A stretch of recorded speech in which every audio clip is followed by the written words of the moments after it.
a work of fiction. This story is a speculative tribute and did not happen. Bruce Lee never fought this match, and this Russian boxer is an invented character. It is not a historical account. The bet was $50,000. The fight lasted 4 seconds. Nobody in that gymnasium had ever seen anything like it, and nobody would ever forget it either. This is the story of the night a heavyweight boxer put his money, his pride, and his reputation on the line, and lost everything in less time than it takes to read this sentence. The city, the gym, the bet. St. Petersburg, Russia. February 2019. Saturday night, 9:40 p.m. outside. The temperature has dropped to -15, and the wind coming off the Neva River cuts through even the heaviest coats. Inside the Northern Iron Boxing Club, a converted Soviet-era warehouse on the edge of the industrial district, the air is thick with heat, sweat, and the sharp tang of liniment. 300 people are packed into bleachers, meant for half that number. This is not a sanctioned event. There are no title belts on the line, no television cameras, no press credentials checked at the door. This is something older and rawer, a private exhibition night where serious fighters come to test themselves against anyone willing to step into the ring, and where money changes hands in ways that never appear on any official record. The main event of the evening does not appear on any printed card because it had not existed an hour earlier. It exists now because of a conversation, an insult, and a man who could not let a challenge go unanswered. His name is Dmitry Volkov, 34 years old, 6'4", 238 pounds of dense, professional muscle built over 18 years of amateur and professional boxing. 41 wins, 6 losses, 29 of those wins by knockout. He fought as a heavyweight in regional Russian circuits for over a decade, sparred with 2 former national champions, and once went the distance with a fighter who would go on to challenge for a world title. His hands are heavily taped beneath his gloves, not from injury, but from the accumulated scar tissue of a career built on hitting people harder than they hit him. Volkov has spent the last 20 minutes at the edge of the ring, holding court with a group of gym regulars, half joking and half serious about the videos everyone has been watching lately. Chinese martial arts demonstrations circulating online, men breaking boards and striking pads with impossible speed, students falling over from touches that seem to carry no force at all. Volkov has opinions about these videos, and he is not shy about sharing them. It's choreography, he says, loud enough for the room to hear. It's theater. You show me one of these kung fu masters in a real fight, no rules, no cooperation, and I will show you a man on the floor in one punch. Laughter, agreement, the specific energy of a room full of fighters who respect power above all else, because power is the language they have spent their lives speaking. Then someone mentions a name, Bruce Lee, the man in the corner. Bruce Lee has been sitting quietly near the far wall for the last hour, wearing a simple gray training jacket, watching the undercard bouts with the still, complete attention of someone who has spent his entire life studying movement. He is 31 years old, 5'8", 142 pounds.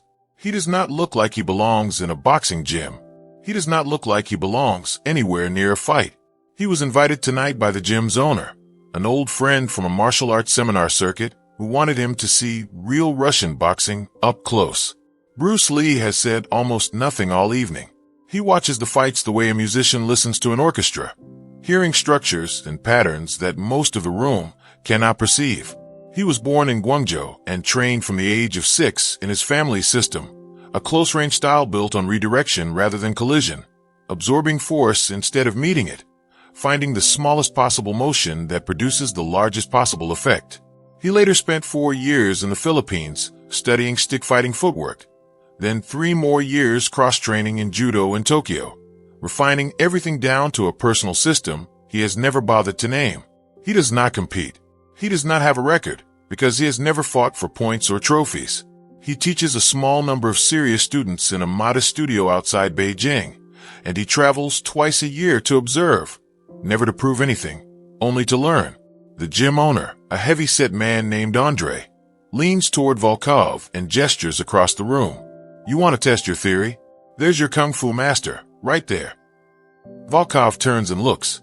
He sees a slim, quiet man in a gray jacket, sitting with his hands folded, watching the ring with mild interest. Volkov laughs, not cruelly, but with the easy confidence of someone who has just been handed the easiest joke of the night. Him? He weighs what, 60 kilos? I'll break him in half. Andrei shrugs. Ask him yourself. The challenge. Volkov crosses the gym floor.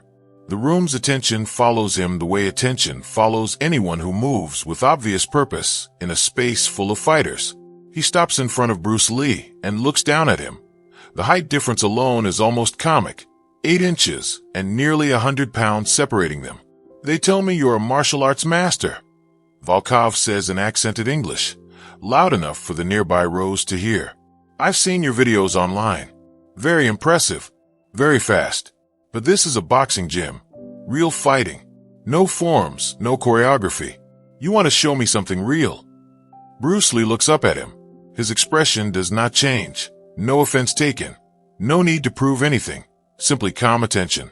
What are you proposing?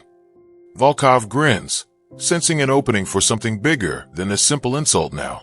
He turns to the room and raises his voice. $50,000, he announces. My money. If this man can last 30 seconds against me, 30 seconds, that's all I'm asking. The 50,000 is his. If he can't, well, he shrugs and the crowd laughs. Then everyone here gets to see the truth about Kung Fu. The gym erupts into noise. $50,000 is not a casual sum for anyone in that room, and the sheer scale of the bet transforms the moment from a locker room joke into something the entire building suddenly wants to witness. Andrei looks nervously between the two men, aware that what started as a passing comment has become something he did not intend to host tonight. Bruce Lee is quiet for a moment. Then he says simply, I don't need your money. Volkov's grin falters slightly. Then why fight? Because you've already decided what I am before seeing anything. That should be tested, not assumed. Bruce Lee stands. He is not tall standing up either. But I have one condition. No time limit. We fight until it's finished, however long that takes. Not 30 seconds, however long is required. The room quiets to hear Volkov's answer. Volkov looks at the small man in front of him, measuring him the way fighters measure everything, instinctively, physically, and finds nothing that changes his conclusion. He extends a gloved hand. Agreed. Let's finish this quickly, so I don't have to feel guilty about it later. The room holds its breath. Word spreads through the warehouse in minutes. Fighters who had already changed out of their gear pull their wraps back on just to have a ringside seat. The 300 people already present are joined by another 40 who wander in from the parking lot after hearing shouting through the walls. By the time both men are called to the ring, close to 350 witnesses are packed into the building, and the air itself seems to have thickened with anticipation. Volkov climbs through the ropes first, removing his shirt to reveal a torso built from 2 decades of heavy bag work and sparring, broad shoulders, a barrel chest, forearms like cable bundles. He shakes out his hands, rolls his neck, bounces once on his toes. He has fought bigger men than himself. He has fought faster men than himself. He has never, in 18 years, fought anyone who gave him real reason for doubt, and nothing about the man climbing into the ring across from him changes that history. Bruce Lee enters without ceremony, in the same gray training clothes he arrived in barefoot. No gloves. This was part of his one additional request, quietly made to Andrei moments earlier, and Volkov had waved it off with a laugh. Fine. It doesn't matter what he's wearing on his hands. The referee for the evening, a retired regional judge named Pavel, brought in for the sanctioned undercard bouts and now suddenly presiding over something far stranger, calls both men to the center. He explains, somewhat unnecessarily, that this is an unofficial exhibition, that both parties have agreed to fight without round limits, and that he will step in only if a fighter is clearly unable to continue. Volkov nods impatiently. Bruce Lee nods once, calmly. The bell rings. For seconds, Volkov moves first, the way he always moves first, closing distance behind a probing jab meant to establish range and measure his opponent's reaction speed. It is a professional's opening, thrown at perhaps 60% power, designed to gather information more than to do damage. The jab finds nothing. Bruce Lee has shifted his weight barely 6 inches, rotating his upper body along an angle so shallow that half the crowd will later argue about whether he moved at all. The punch passes through the space where his head had been a fraction of a second earlier. Volkov's eyes narrow. Not panic, professional recalibration. He follows immediately with his signature combination, the one that has ended fights for 15 years. Jab, cross, hook. Thrown in a single connected motion with his full 238 pounds rotating behind each strike. Bruce Lee is not there for any of it. He does not retreat. Retreating would mean surrendering ground, and ground is not what he is protecting. Instead, he steps forward and to the side, entering the exact pocket of space that Volkov's combination has already vacated. The brief window between one punch ending and the next one beginning, where a boxer's structure is at its most exposed. It is the single hardest habit to train in any close-range system, and Bruce Lee has spent 25 years training it. His left hand rises and makes contact with the inside of Volkov's right wrist as the third punch of the combination is still extending, not blocking it, redirecting it. A bare few degrees of deflection that sends the hook past Bruce Lee's shoulder instead of into it. The contact is light enough that Volkov barely registers it happened. What Volkov does register a half-second later is that the small man is no longer in front of him. He is beside him, inside his guard, closer than any opponent has stood to him in years, without already being grabbed in a clinch. Volkov's brain, trained by 18 years of professional boxing, understands on some instinctive level that this position is wrong before his conscious mind can process why. He begins to turn, to reset his stance and recover his distance, the correct, trained response to being outpositioned. He does not complete the turn. Bruce Lee's right hand rises in a short, unhurried arc. No wind-up, no chambering, nothing that Volkov's trained eye has time to read as a threat, and makes precise contact with the nerve cluster just beneath Volkov's left rib cage, at the exact point where the floating rib meets the intercostal muscle. It is not a hook. It is not a jab. It carries none of the visual drama of a knockout punch in a highlight reel. It is closer to a controlled, driven push than a strike, the kind of contact that a casual observer might not even register as a real blow. Volkov's body understands what his eyes could not see coming. His diaphragm seizes. The air that was in his lungs a half-second earlier is suddenly, violently, entirely gone, and his nervous system responds the only way it knows how, folding his enormous frame downward at the middle, legs buckling beneath weight they can no longer support. 238 pounds of professional heavyweight collapses to one knee, then fully to the canvas, both hands pressed against his side, mouth open and producing no sound at all, because there is no air behind it to produce one. The bell has not even finished its second ring. Pavel, the referee, stares for a full second before remembering he has a job to do. He raises his hand, more out of reflex than procedure, because there is nothing left to officiate. The fight is over. It has been over since roughly the moment it started. Later, when the recording taken from someone's phone in the third row is examined frame by frame, the analysis will be consistent. From the first jab thrown by Volkov to the moment his knee touched the canvas, exactly 4 seconds have passed. 350 witnesses, absolute silence. For a long moment, the warehouse makes no sound at all. 350 people who came expecting a joke, a humiliation, or at best a curiosity, sit in a silence so complete that the hum of the industrial heating system becomes audible for the first time all night. Volkov remains on the canvas for nearly 10 seconds, one hand still pressed to his ribs, the other flat against the mat, dragging air back into lungs that had briefly forgotten how. His face carries none of the theater of a boxing knockdown, no dramatic stillness, no closed eyes. He is fully conscious, fully aware, and entirely unable to process what has just happened to a body that has never failed him this completely in 18 years of professional fighting. Bruce Lee has not moved from the spot where the strike landed. He stands with his hands loose at his sides, watching Volkov with an expression that carries no triumph in it whatsoever. Only quiet attention, the same expression he wore in the bleachers an hour earlier. When Volkov's breathing finally steadies enough to speak, the first sound in the room is his own voice, hoarse and disbelieving. "What did you do to me?" Bruce Lee crosses the short distance between them and extends a hand to help him up. Volkov looks at it for a moment, the specific moment where pride and physical reality collide and pride loses, before taking it and allowing himself to be pulled to his feet. "You didn't do anything wrong," Bruce Lee says quietly, once Volkov is standing. "Your technique was excellent. 18 years of real work. But you were fighting the fight you expected. Someone your own size. Someone who would try to match your force. I never gave you that fight." Volkov, still catching his breath, manages, "You barely touched me. I didn't need more than that. You've spent your career generating force through mass and leverage. I generate mine through timing and structure. Neither is better. They are simply different tools. And tonight the tool that mattered was the one that could arrive before you knew it was coming." The room finds its voice again. Applause begins slowly, uncertain at first, scattered.